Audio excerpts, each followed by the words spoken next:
When will they learn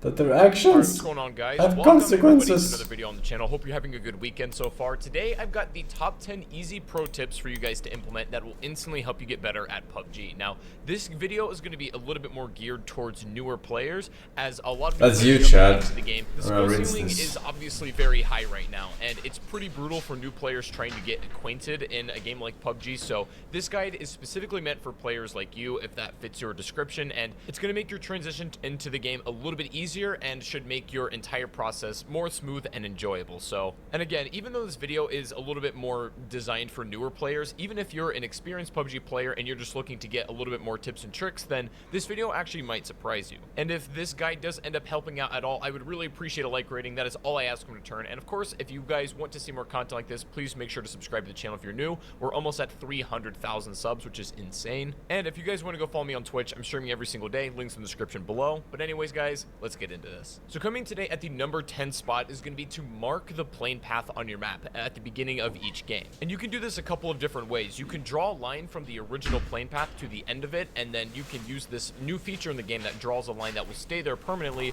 or you can mark it with some sort of special pin of the end plane path. Either way you want to do it. The point of this technique is to give yourself a sort of radius of where most of the players in your match are going to be, because depending on the plane path is going to give you a context clues for concentration of the players and how they landed. You can expect a reasonable amount of players to jump in and around the left or right side of the plane, so they're very unlikely to be near the bottom of the map or the farthest away from the plane path is, thus making that the most safe option. Just good to have on hand to give you the most context clues about where players are likely to be, and so that's going to greatly influence your decision making. And the more you implement this and understand where players are probably going to be at any given point in the match, then all of this applies to Forsen, clueless. Tip number 9 is going to sound a little bit obvious, but it's a very easy mistake for newer players to make, and this is especially important when you're hot dropping. You need to prioritize getting a gun over everything. It might be really... Would you look at that?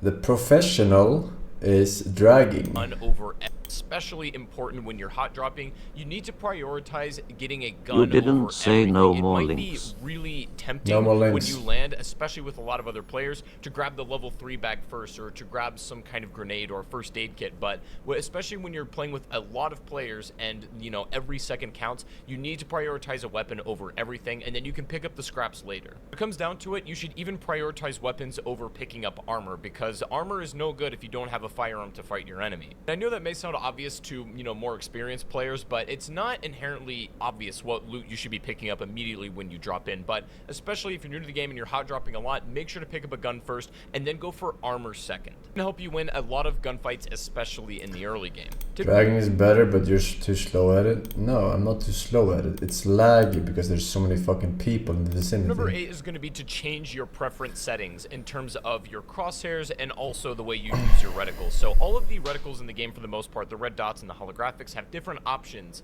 as far as their aesthetics. Now, personally, I just prefer the standard red dot, but you can change these to whatever you like, and even the color variations. And you can also change these completely by going into your settings and changing your color blind. Now, this is going to change the color of the blood of other enemies and also colorblind. Main purpose to change colorblind settings is to make the enemy blood a little bit easier to spot, knowing you exactly when you got a hit. And then you can also change your reticle color, and this can be made any color you like. There's not one that is objectively better, but what I will say is don't make it too bright or too dark color. That's going to get lost within the background of a map.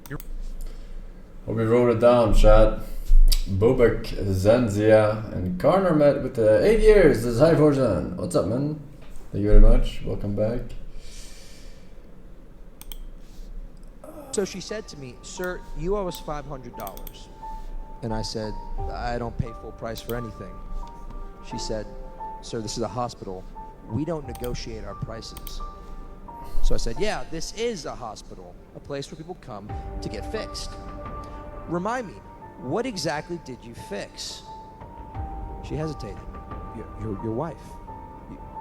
You owe us for what? Spit it out, Toots. She said, "The abortion. You owe us for the abortion." So let me get this straight. You want me to pay you for killing my only son? She froze. The whole ward went quiet. And that's when I knew I had them. I reached into my back pocket, pulled out a $100 bill, placed it on the table, grabbed my wife by the neck, and walked out of there.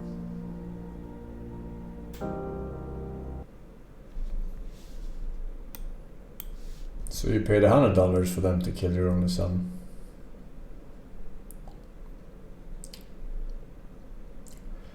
Coca, TK Relaxo, mods ban we painted black, welcome back.